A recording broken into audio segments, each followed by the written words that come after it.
दक्ष news, सामान्यांच्या हक्कासाठी नेहमी दक्ष.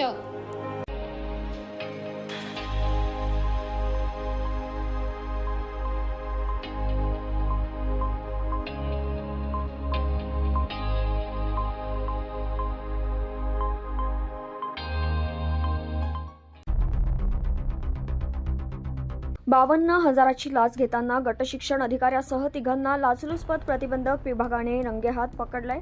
शिक्षक दाम्पत्याच्या एकस्तर वेतन श्रेणी फरकाच्या थकबाकीचे देयक संबंधीचा प्रस्ताव वरिष्ठ कार्यालयाकडे सादर आणि मंजूर करण्यासाठी 52,000 रुपयांची लाच स्वीकारताना दिंडोरी पंचायत समितीचे गटशिक्षण अधिकारी, प्राथमिक शिक्षक आणि नाशिक जिल्हा परिषदेतील कनिष्ठ लेखा अधिकारी या तिघांना एसीबीने पकडलंय.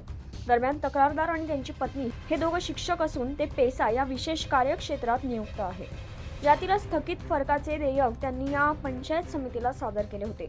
भाऊसाहेब तुकाराम चव्हाण, निलेश निंबा भारती आणि देवीप्रसाद चैत्राम पाटील अशी लाच घेतलेल्या संशयितांची नावं आहेत. तर या तिघांविरुद्ध दिंडोरी पोलीस ठाण्यात गुन्हा दाखल करण्यात आलाय. संतोष विधाते, दक्ष न्यूज, दिंडोरी.